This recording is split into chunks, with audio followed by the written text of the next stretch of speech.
વાપીના કરવડ ગામમાં જીઆઈડીસીના એકમોના પ્રદૂષણથી લોકો બીમારીમાં સપડાઈ રહ્યા છે તો તલાવ કિનારે પ્રદૂષિત ભંગાર બાળવામાં આવતા લોકોને શ્વાસ લેવામાં તકલીફ પડે છે।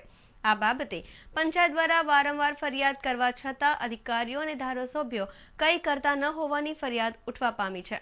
વાપીના કરવડ ગામમાં જીઆઈડીસીના એકમોના પ્રદૂષણથી લોકો બીમારીમાં સપડાઈ રહ્યા છે તો તળાવ કિનારે પ્રદૂષિત ભંગાર બાળવામાં આવતા લોકોને શ્વાસ લેવામાં તકલીફ પડે છે। આ બાબતે પંચાયત દ્વારા વારંવાર ફરિયાદ છતાં અધિકારીઓ અને ધારાસભ્યો કંઈ કરતા ન હોવાની ફરિયાદ ઉઠી છે। વલસાડ જિલ્લાના વાપી તાલુકાના કરવડ ગામના સ્થાનિક લોકોને વાપી જીઆઈડીસી વસાહતના એકમોમાંથી નીકળતા પ્રદૂષિત ઘન પ્રવાહન કચરાથી ખેતીવાડી પર્યાવરણ આરોગ્ય ઉપર થતા ગંભીર અસરો થઈ રહી છે। વલસાડ જિલ્લાના વાપી તાલુકાના કરવડ ગામના સ્થાનિક લોકોને વાપી જીઆઈડીસી વસાહતના એકમોમાંથી નીકળતા પ્રદૂષિત ઘન પ્રવાહી કચરાથી ખેતીવાડી પર્યાવરણ આરોગ્ય ઉપર થતા ગંભીર અસરો થઈ રહી છે, જે બાબતે અગાઉ ગ્રામ પંચાયતમાં ઠરાવ કરીને લાગતા વળગતા વિભાગના ઉચ્ચ અધિકારીઓને જાણ કરવા છતાં કોઈ પગલાં લેવામાં આવતા નથી તો વલસાડ જિલ્લાના ધારાસભ્ય કમ પર્યાવરણ મંત્રી રમણભાઈ પાટકર તથા કનુભાઈ દેસાઈ પણ આ બાબતે નજરઅંદાજ કરે છે, જેને લઈ સેંકડો લોકો ગંભીર બીમારીમાં ધકેલાઈ રહ્યા છે।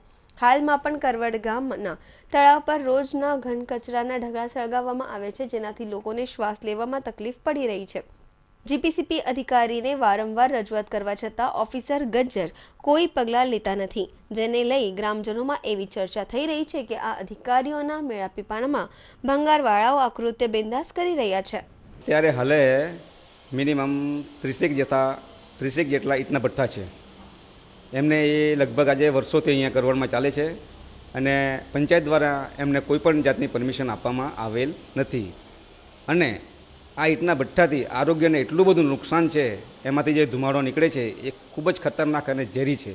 એના લીધે આરોગ્યને પાકને ભયંકર નુકસાન થાય છે।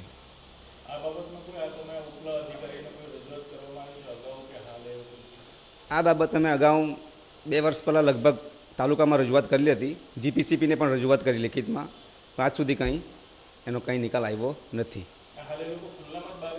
હાલ એ લોકો ખુલ્લામાં બાળે છે। ખરેખર ચીમની ભઠ્ઠી બનાવવી જોઈએ, પણ હાલે એ લોકો ખુલ્લામાં ભઠ્ઠી ચલાવે છે। ઈંટના ભઠ્ઠામાં તો ઓછું, પણ જે હમણાં જો હાલે કચરો બારે છે ને કરવડ ગામમાં આખા એટલો બધો કચરો બાળે કે રાતના 2 વાગ્યાથી તમે વાહન બી ચલાવી નહીં શકો।